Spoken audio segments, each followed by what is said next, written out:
¿Qué onda, amiguitos? ¿Cómo están?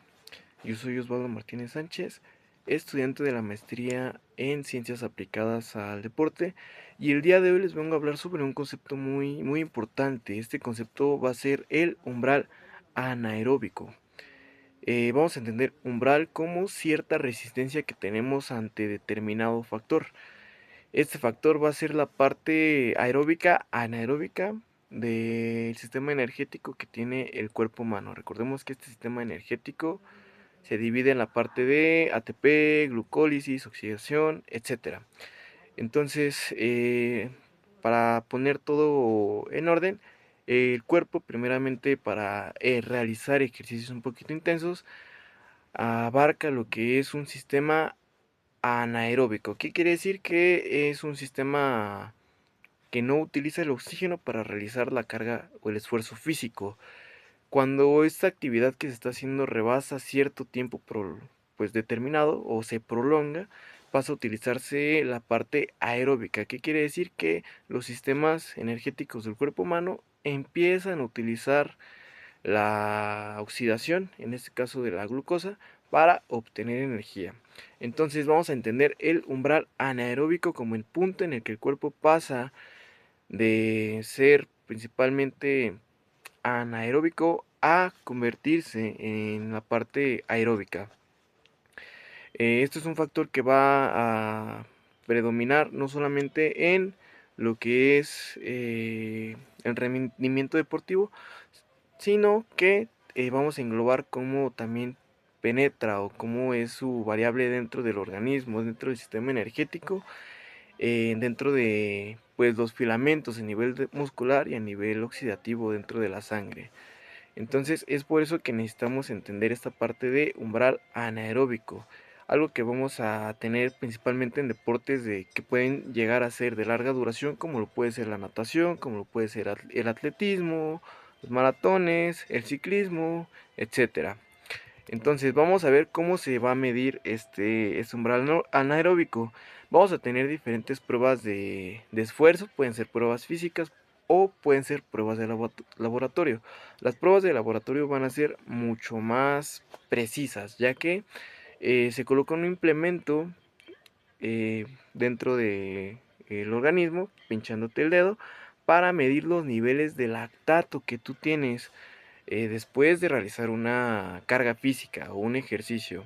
Entonces nos menciona que también va a haber algunas fórmulas que vamos a poder utilizar para determinar tanto el rendimiento físico como la parte del umbral anaeróbico. Estas fórmulas van a ser referentes a la parte cardiovascular en sentido de la frecuencia cardíaca. Sabemos que la frecuencia cardíaca se aumenta al momento de estar haciendo actividad física y que tenemos la frecuencia cardíaca máxima, la frecuencia cardíaca en reposo, relativa, etcétera. Entonces va a ser un factor también involucrado un poquito muy importante en esta parte del umbral anaeróbico.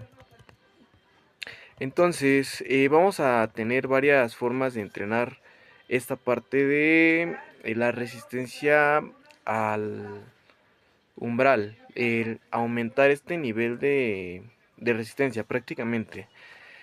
¿Cómo lo vamos a hacer? Haciéndonos un poquito más tolerables a la parte del lactato. Recordemos que el lactato es esta sustancia de ácido láctico que se libera en los músculos tras ejecutar un esfuerzo físico, y que esta sustancia sirve o surge para qué, para prevenir básicamente la sobrecarga del cuerpo humano, ya que entre más esfuerzo se realice, más acelera la frecuencia cardíaca y podemos o estamos en riesgo de pues tener un paro cardíaco prácticamente. Entonces el ácido láctico nos va a servir para precisamente incapacitar al músculo y no poder llegar a esa situación de sobreexigencia al corazón, al organismo. Es aquí donde va a entrar la tolerancia que vamos a tener o que deben de tener los deportistas al momento de estar entrenando y de estar en una competición para resistir los niveles de ácido láctico, resistir el máximo nivel de ácido láctico a nivel muscular y a nivel sanguíneo. Y bueno, para ejemplificar esto, en cómo se va a tener estos porcentajes de ácido láctico y cómo se va a medir la parte del umbral anaeróbico al momento de realizar ejercicio, vamos a ejemplificarlo con lo que también es muy bien conocido, que es la curva de lactato. Entonces, la curva de lactato no es nada más que una representación gráfica que muestra cómo van jugando o cómo van subiendo y bajando los niveles de lactato en base a la intensidad que va a tener el ejercicio físico que esté realizando el atleta en determinado momento. Entonces, para ejemplificarlo de forma gráfica, lo que vamos a utilizar es una curva de lactato, así es el nombre, mediante lo que va a ser una gráfica tal cual. Una gráfica que se va a componer de dos ejes principales. El primer eje principal va a ser el eje vertical, conocido como Y, el cual va a representar el nivel de lactato que se va a tener en la sangre, y el eje horizontal, que es el eje X, que va a representar la intensidad del ejercicio al momento de, pues, prácticamente la actividad física. Entonces, dentro de esta gráfica vamos a seccionarla en tres partes a nivel vertical. Estas tres partes van a estar compuestas por lo que va a ser nuestra zona anaeróbica del lado de aquí, nuestra zona aeróbica del lado de aquí y nuestro punto de inflexión en la parte del medio. Entonces vamos a definir nuestra zona aeróbica como la zona que va a representar el ejercicio cuando se esté trabajando a una baja intensidad. Vamos a manejar nuestra zona anaeróbica, que es cuando no tenemos oxígeno, cuando estemos trabajando nuestro ejercicio a una intensidad superior o mucho más alta. Entonces nuestra parte de en medio, que es nuestro punto de inflexión, es lo que vamos a denominar en esta curva como el umbral anaeróbico. Va a estar representada en toda esta zona de aquí. Recordemos que esto va a ser cuando no hay suficiente oxígeno para la demanda energética que se esté realizando en ese momento, y es cuando el cuerpo va a hacer o realizar ese cambio de anaeróbico a aeróbico o de aeróbico a anaeróbico. ¿Estamos de acuerdo? Entonces vamos ahora a ver un ejemplo, un pequeño ejemplo de cómo va a funcionar esta parte del sistema del umbral anaeróbico dentro de los deportistas, dando la ejemplificación en el deporte de atletismo. En este caso tenemos la ejemplificación de un velocista. Podemos notar cómo el velocista tiene una curva que tiende a elevarse mucho más que si lo comparamos con un deportista que compite en media distancia o con un deportista que compite en maratón. Vamos a contrastarlo con el deportista que compite en maratón. Podemos ver que su línea tiende a alargarse más y presentar un menor aumento en la parte de la concentración de lactato. Recordemos que entre menos lactato tengamos en la sangre es mucho mejor. ¿Por qué? Porque vamos a tener esta tolerancia a seguir manteniendo una contracción muscular o un esfuerzo durante un mayor periodo de tiempo. Entre mayor lactato tengamos en los músculos y en la sangre, como es el caso del velocista, va a ser mucho menos el periodo de trabajo que podemos realizar. Va a ser congruente a la intensidad de trabajo que estemos realizando. Vamos a explicarlo de forma muy sencilla. A mayor intensidad es menor la capacidad de trabajo que podemos generar. A menor intensidad es mucho mayor el tiempo prolongado que tenemos para ejecutar o poder ejecutar un ejercicio.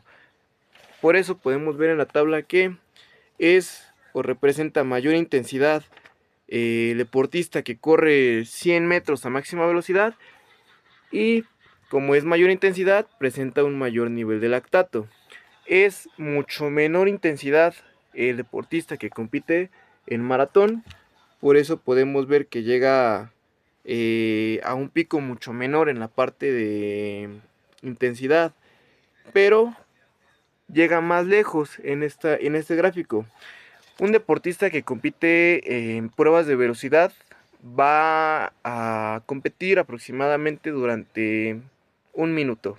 Sin embargo, una persona que practica el maratón va a competir aproximadamente una hora, el tiempo prolongado, el tiempo determinado en el que termine tal cual de recorrer todo el maratón, todo el kilometraje.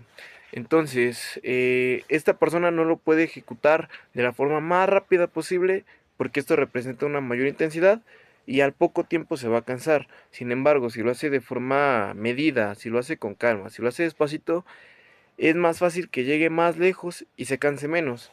Entonces se va a cansar menos, ¿por qué? Porque lo está haciendo más despacito y se está concentrando menos cantidad de ácido láctico dentro de la sangre. Por eso su umbral de lactato va a ser mayor. ¿Por qué? Porque está teniendo más resistencia al lactato. Entonces esa es la representación que vamos a ver en nuestro gráfico.